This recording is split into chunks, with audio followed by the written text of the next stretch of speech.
All right, welcome to the cast. I am with Mike here with Homie.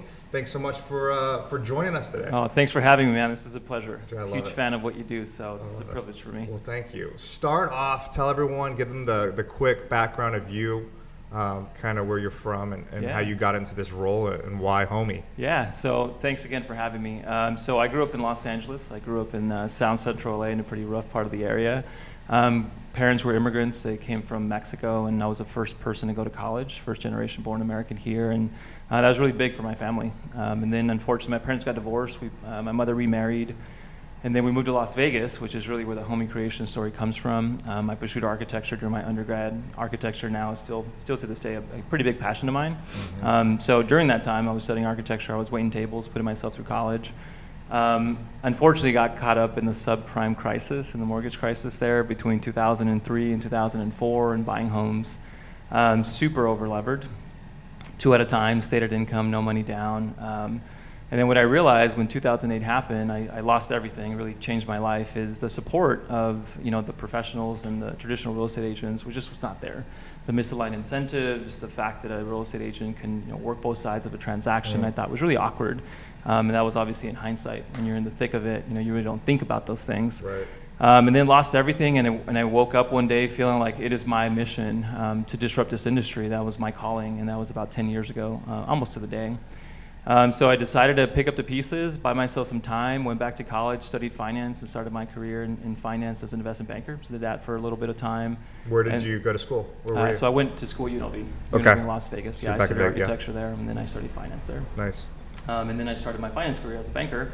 And again, that was awesome. It was a great learning experience. I think I did the math, and it was about $6.52 an hour because I was working so much, but really learned a technical skill set, financial modeling, accounting, finance. And I think the softer skill of doing a deal, whether it was an M&A transaction or a capital raise, institutional debt or institutional equity, that was a lot of fun. I really fell in love with doing a deal, and to this day I'm a deal guy. And then I got bit by the love bug. I met my beautiful wife. She's from Utah. And then we got married and we moved. So I've been in Utah for about 6 years, Nice. which is wonderful. Been married for about 6.5 now. And then I worked in venture capital as an investor for a couple of years, and that was just another wonderful learning experience for me. And when things really turned for me as an entrepreneur was I saw Lyft, I saw Airbnb, I saw all these shared economy concepts. And I just thought that, man, this is the way we're going to disrupt the industry. So I started spending a little bit of time on this and trying to become a subject matter expert on shared economy and the gig economy and what really the collision of all these things that were happening. And that was really, really fun. So then I got introduced to a couple of my co-founders, Johnny Hanna, who started Entrada, which is a real estate software platform out of Utah, which is wonderful. And then Mike Trianfo, who's our CTO, and he was a co-founder there at that business. Wonderful, wonderful business, and a real estate software startup in Utah, out of all places. So all these stars started aligning for us, and it was really wonderful. And then we founded the business in summer of 2015. We launched the product in March of 2016, and then 18 short months later became the #1 broker in the state of Utah. So it's pretty awesome. Such a cool story. Now, for those that may not be familiar with Homie, kind of in a nutshell, what is Homie? Yeah. And to piggyback on that, you're in an industry that's everyone's trying to disrupt. Yeah, for sure. What separates you guys from maybe some of the other folks that are also trying to disrupt the residential real estate industry? Yeah, that's a great question because many have tried and many have failed. There's tombstones of all kinds of similar platforms or ideas that have happened over the last 10 years, right? And I think with the emergence of internet, things have happened a lot faster. I think maybe there was 2 or 3 competitors when we started Homie. I think there's probably 25 or so. And they're all taking a different approach, right? We feel that the best approach is an online tech-enabled where software and domain experts and decoupling the transaction really provides tremendous value. For example, the software that we built allows our agents to do 130 to 150 transactions per year per agent, right? The average agent does 6, right? The average agent makes about $42K a year. Our average agent makes almost twice as that, has benefits and stock options in the business, so that's really, really powerful, especially as you continue to grow and build a culture. But it's been really hard. I don't think any of the traditional brokers are going to just give up their market share. I don't think that's going to happen. A lot of the upstarts that have been penetrating the industry have raised tremendous amounts of money. Most of them on balance sheet kind of plays, and we just don't believe that that's the right way to disrupt the industry because it's not focused on the consumer. So yeah, some thoughts there. Nice. So starting the company in Utah, and obviously you're expanding. Here we are in Arizona. Talk a little bit about, I mean, there's so many entrepreneurs out there and they say, you know, how do we go into a new market? What does that look like? That can't be easy, especially when you don't maybe know that many people. And, you know, we've known each other for some time now, and you spend days in and days out, a week, each week here, and you still are. Talk about that. Why Arizona? What do you do, and how do you go about, what's that process to go expand into a new market? Yeah, I think there's a couple ways to go about it. I think some of the approaches that we've taken is we have to have this nail it piece of it before we scale it. So nail it before you scale it. I think that's probably an underused phrase and overused term that happens all the time, right? But there's no way that you're going to be able to scale a business if you really haven't had the foundation. For example, positive unit economics. And one of the things that was interesting is when we started raising, and all these VCs would tell us like, hey, you got to be growing, grow at all costs, right? And then almost split 50-50, which is super interesting, which never happens, is there was the other half of the investors were saying positive unit economics, right? You have to have a line of sight to building a profitable business. And now we're on the backs of a 10-year bull run, so I think a correction maybe 24 to 36 months out is going to happen. It's definitely inevitable. So having a line of sight to building a profitable business is super important, and we decided to take the latter, right? Is really nail it down and really fulfill this end-to-end solution that we're building. We do sell-side real estate, we do buy-side real estate. Homey Loans is our mortgage business. So that's kind of a newer part of the company, right? That's right. Yeah, it's about a year and a half old. Okay. And as of March, 95% of our Homey buyers are using the Homey Loans product, which is crazy. And we're in the 1 percentile in speed to close. 1 percentile in the nation in speed to close. If you would have told me that a year ago, I would have said you're nuts. And even for a passionate and crazy founder like myself, I thought we would be somewhere around 75, and even at that is really high, right? And now I think we're 14 days away of becoming a title and escrow shop. Wow. So we'll have our own Homey title and escrow, which really fulfilling the end-to-end solution. So for the crowd, that's kind of the approach we're taking, is really save you as much money as possible, delight you with great customer service. Our NPS score is north of 70. As you know, 70 is world class, so we're super proud of that work. And I think you'll hear a trend, and I'll keep saying it's hard. It's not easy. It hasn't been easy. So in terms of expansion, you got to nail down the playbook, right? And I think that's what we're doing here in Phoenix. We're taking a pretty thoughtful approach, and you got to go smooth to go fast. And in order to go smooth, you got to go slow. So some of those things are the approaches that I would say to other entrepreneurs: is make sure you nail down on one product, have that beachhead. And for us, it was the sell side, right?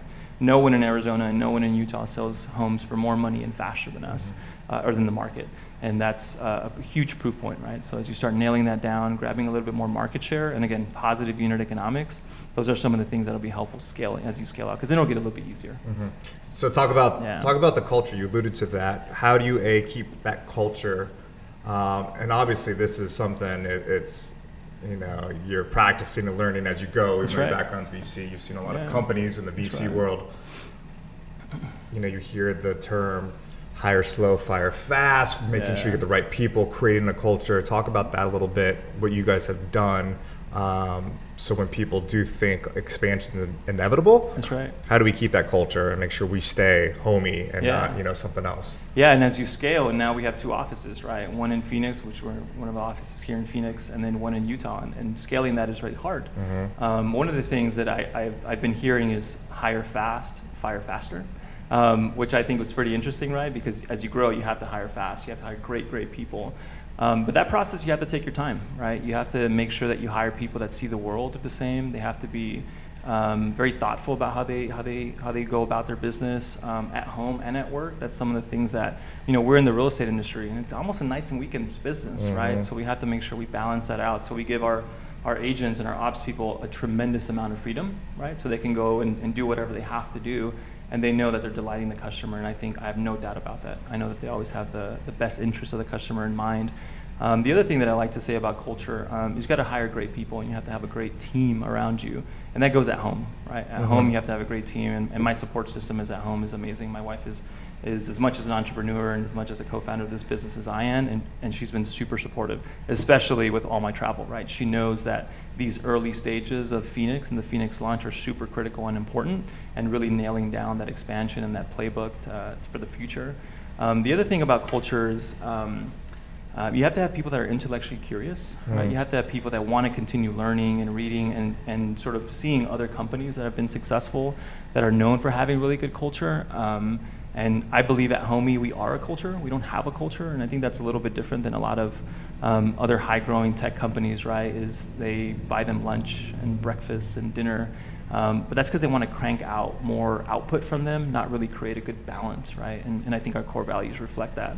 And another thing that I think I'll share with you guys is, for me, this business is super personal. It really fundamentally changed my life. I lost everything in the real estate industry between 2008 and 2009, and it really shaped me, and I think it humbled me a lot on a lot of the things that happened to me. And for me, this is what I'm supposed to be doing, and I don't think anyone at the organization or any of my family and friends doubt that, which is really, really cool. And through that time, we had this core values committee that we started doing. And I was a part of that. And for the first time, and the business is going on its 4th year, I was not a part of that. And honestly, I almost teared up when I saw the outcome of that, because there was a spirit of me in every single core value, and I had nothing to do with it. And I think that scales. And I think that's really awesome. But that's kudos to the team and everyone else that's been working super hard on that. But that was awesome for me. That was a great learning experience that we actually built something. Right. Well, in the commercial real estate industry, but real estate's real estate. It's a cutthroat industry. It is, and I mean, there's so many different companies that, because it's a commission-based industry, it's so focused on sell. That's right. Not a lot about culture, not a lot about your principles or anything like that. You've obviously created that culture in a pretty cutthroat industry. For sure. Is that something that's hard to maybe keep your people restrained of thinking money only? I only want commissions. My goal is to do this. Like, talk about that, because you are an industry that's very commission based. It is commission based. It is cutthroat, but it doesn't have to be, right? And I think you have to have courage to be an entrepreneur. You have to have courage to challenge the status quo. One of our core values is status quo, right? And that's the core value of disruption and innovation. Whether it's accounting or finance, how can we disrupt the best practices there? Whether it's how we buy media, how can we disrupt? And specifically to your question is, how do we hire, right? So that we find the right people that aren't motivated by dollars or coin operated. That is one of the things that I dislike the most. It's probably an understatement, but if I interview someone, and I interviewed every single person that we hire in Phoenix, and I think that's important, and so has the rest of the team, is that process really has to be mission driven, right?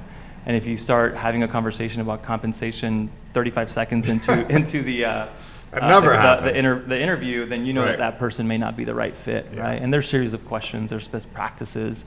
Our head of legal and HR, Vanessa, she's one of our partners, she's amazing, and the team that she's building in the process.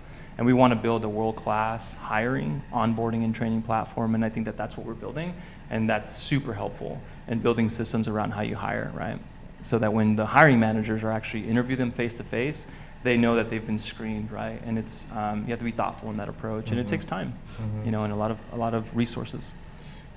Going from Utah to Arizona and expanding, and we don't have to discuss specifically what's next with Homey and expansion, but I mean, different cultures as far as actually areas, coming from Vegas, LA, Utah, Arizona, it's different people, it's different culture, especially in like in a residential world. That's right.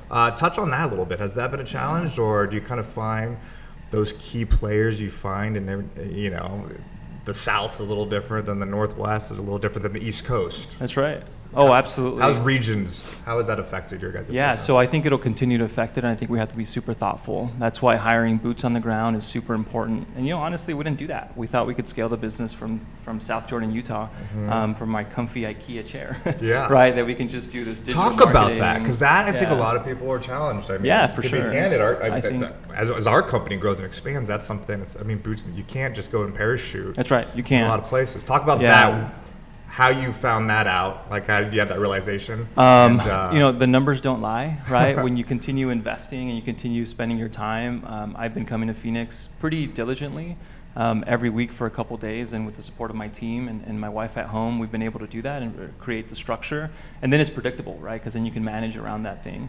But real estate is super localized, right? You mentioned the Southeast Valley is very culturally different than probably Scottsdale, and that's very similar to Utah, right? And I think some of the approaches that we've taken are allowing us to tap into that culture because it's very similar to Utah, but Tempe and other places are not, right? And honestly, Phoenix is top 5 largest metro area in the U.S., top 6, probably 1 in terms of land mass. And I had a friend here when I first started coming to Phoenix. They said, "Do me a favor, Mike. I don't think you get it." And I said, "Well, talk to me. What am I missing?"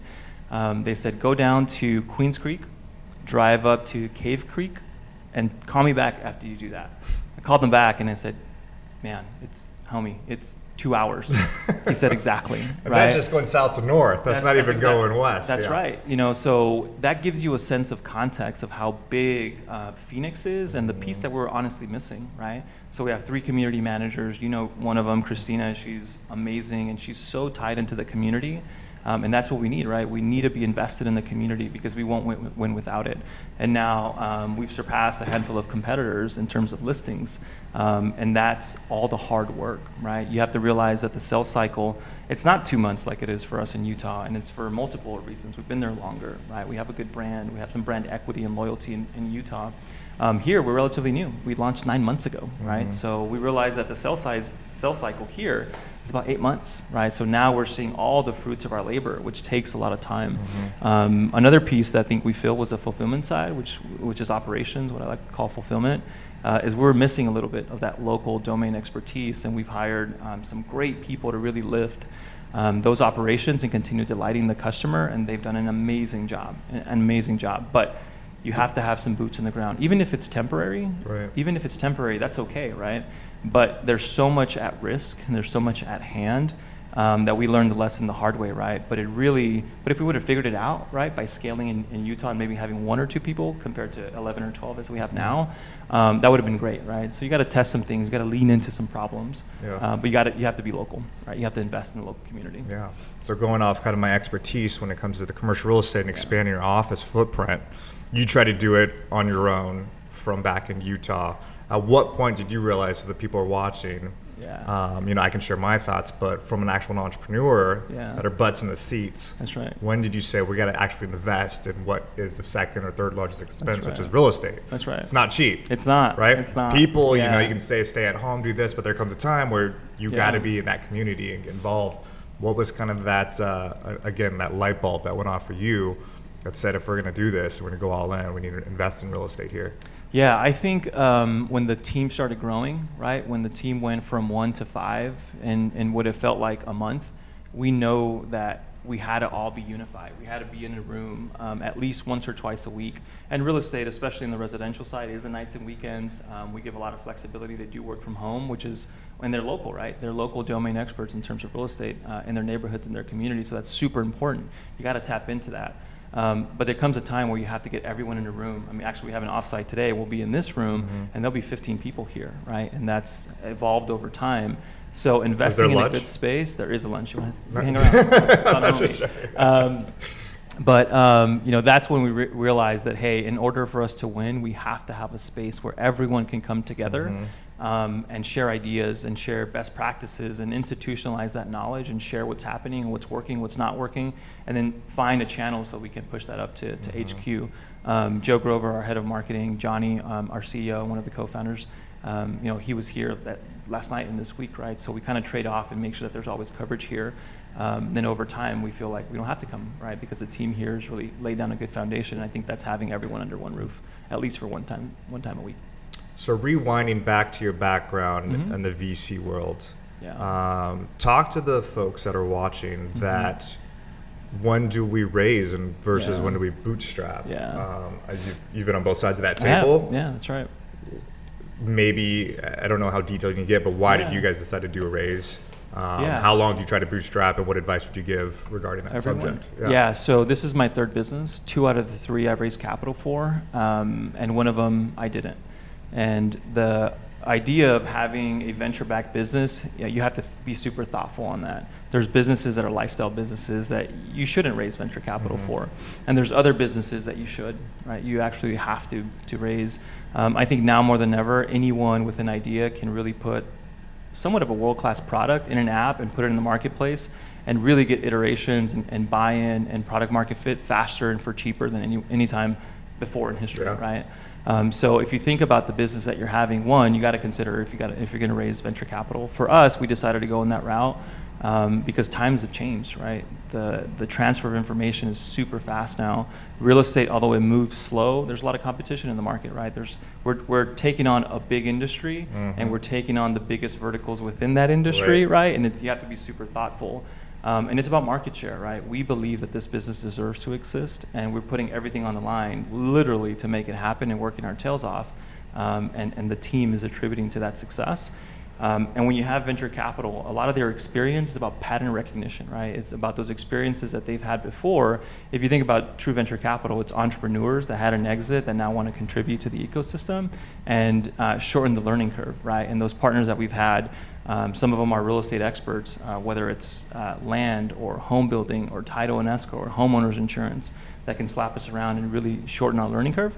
And we got to grow fast, right? Market share is a big piece. There's a big opportunity. I mean, one of the biggest competitors has been around for 20 years, has 0.7% market share, like less than 1%, and they've been around for 20 years and have raised $500 million. It's just incredible. The market is really huge. Right. So you talk about, because I love how you guys do things, and you guys are all so unique. I keep saying these A and B things. I don't know where I started picking up that little habit, but talk about why Homie as the name, and then talk about some of the cool marketing stuff. Because I know when you guys expanded here, you wanted to come up with a splash. That's right. You weren't conservative other companies that won't name names that decided to do more the technology side of real estate, but talk about that. Name, I think we all use it, right? Every once in a while I get text messages, my salutations in my email, it's always, hey homie, right? Text message or otherwise. And I think we're going after a specific demographic, right? 25 to 45, and obviously we serve the bookends really, really well, but our average consumer is 38 years young, right? Like on average, right? Which is great. And Homie is a trusted friend, right? Someone that has your back, and it has obviously some cultural dynamics, but it's not negatively charged, which is great.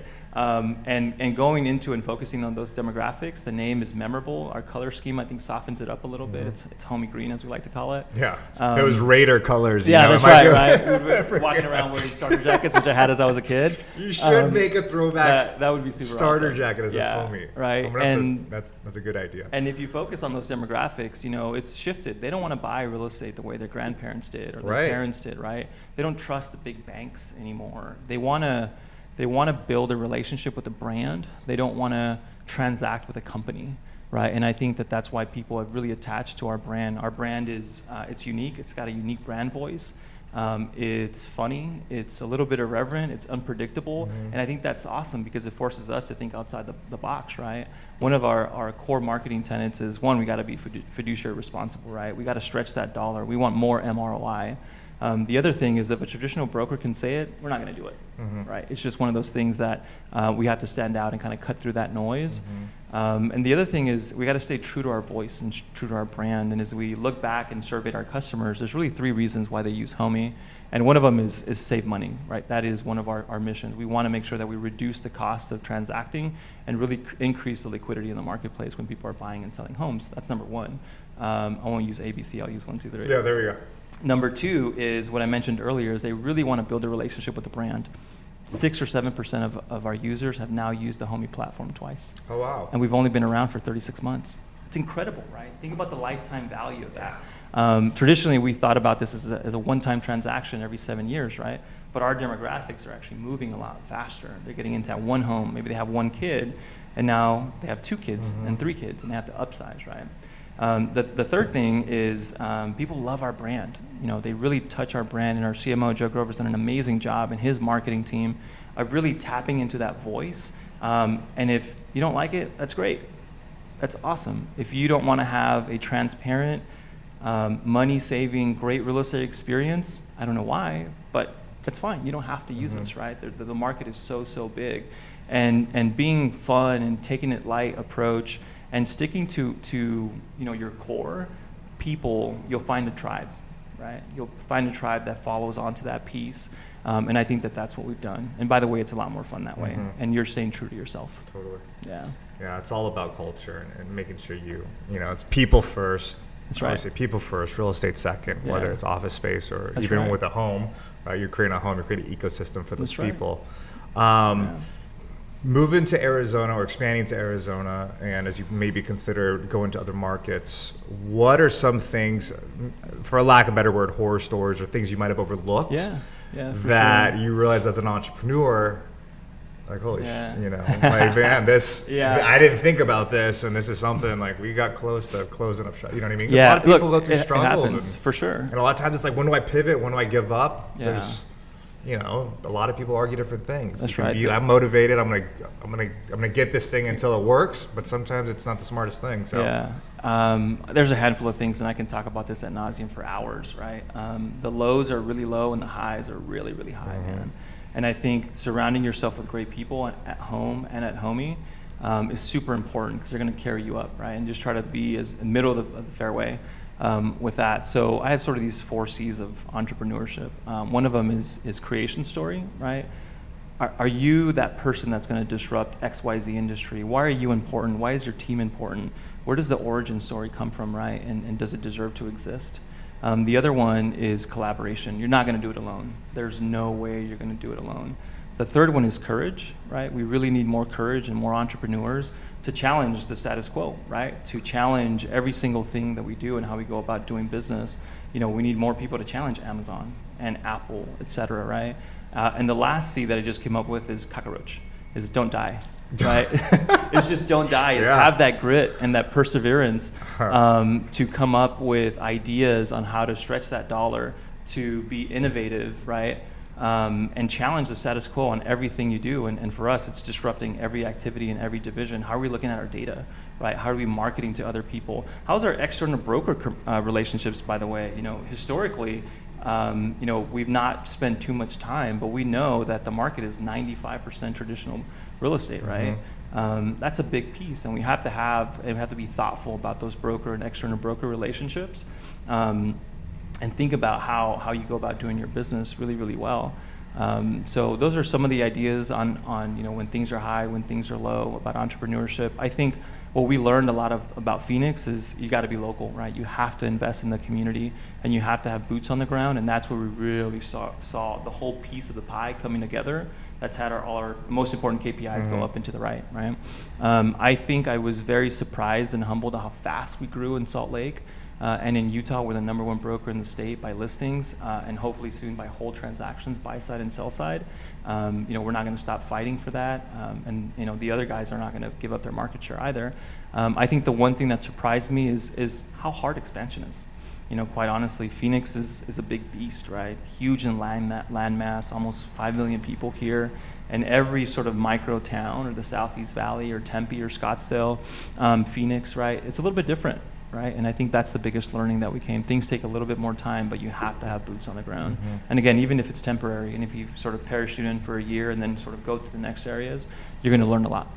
I think one of the things that's been challenging is people confuse us with other competitors that we're not. Like, we're going to buy your home and all that stuff. What I'd love people to do is just go to the website, right? Spend a little bit of time on that. Know that we're domain experts at selling your home for more money and faster, right? We're building this end-to-end solution.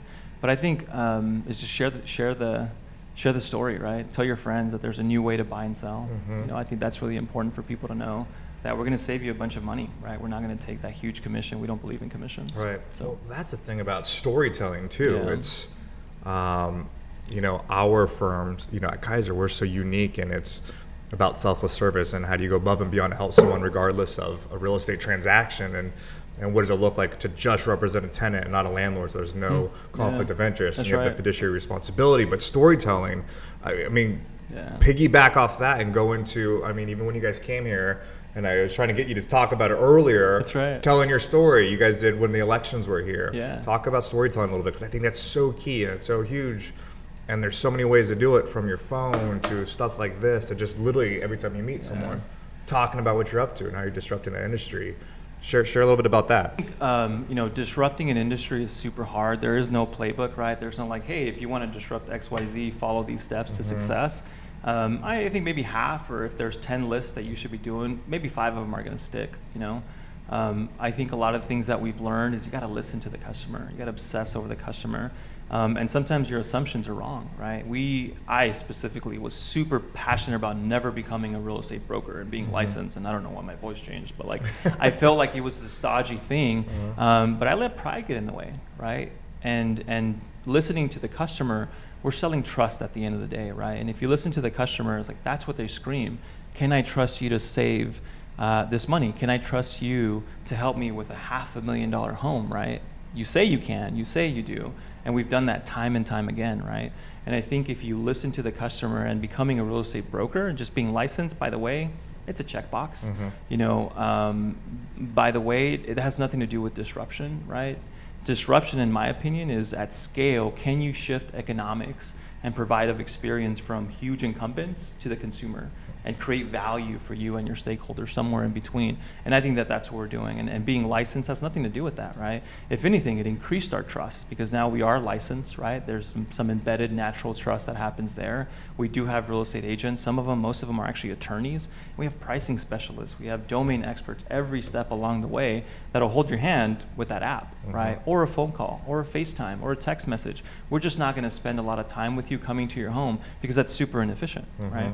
And then as we start learning those things, the market tells you what to do, right? If you have a really solid idea and you execute it well, things are going to be wonderful. And if you have a solid idea and listen to your customer, the product is going to be shaped, your team is going to be shaped, the mission is going to be shaped. And listening to your customers is also your employees, right? And I think that that's one of the things we've done really, really well. And then have a little bit of humility, right? The market's going to slap you around and tell you in a hurry what you're doing wrong. And one of the things was now being a real estate broker, and we've done that for almost 2 years now, or have had those licenses, we can push and pull all the homes from the MLS in Utah and in Arizona, right? So we don't have a cold start problem. All the inventory is on our website. You can click a button, schedule a tour. No friction, no pressure at all. And these local domain experts, almost a la Uber, will show you the home. And their one job is to help you find your dream home. And they do that super well, right? And you have to listen, right? You have to continue listening and don't let your pride get in the way. Right, let the consumer dictate where you want to go, and again, that's your employees, and that's your customer. So, Mike, talk a little bit about going back to the strategic capital raise. How do you choose the right capital partner? Is that something where you're just looking for cash who's going to give you the most, or is it someone who can help scale us? Is it mentorship? What does that look like? I think it's all the above. Honestly, I think that that's. I always say, beggars can't be choosers, and there's some times where you're just going to need cash, right? But you should be thoughtful and make sure that you don't run out of cash. Cockroach, right? Just don't die. Be thoughtful about how you use your resources. And then the other piece is, look, that's a parallel transaction. That's a marriage. You're going to be with them for 3 to 5, 7 years.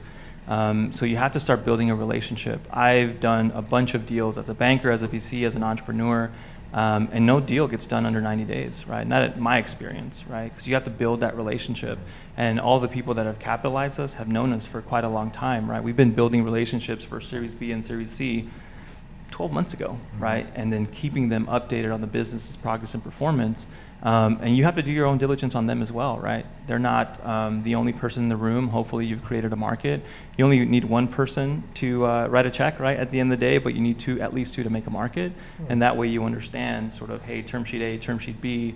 That's generally trivial. Don't think about valuation, think about value, right? What is the value that's going to be created to the consumer and your customer? What's the value that you're going to be creating and getting from that VC partner? And you got to get to know them, right? And don't necessarily reach out cold. Try to find this triangulation to introductions, right? That's really, really important, specifically with people that they've backed before, right? There's nothing better than an introduction from a portfolio CEO or entrepreneur. That's really, really important, right? So don't be afraid to call up their CEOs, even without an introduction. Don't be afraid to go on LinkedIn and see who you know that can vet them for you, because guess what? They're doing the same thing. Right. They may not tell you. Sometimes they do, but if they're interesting, which is really, really great. And then just start building that relationship, right?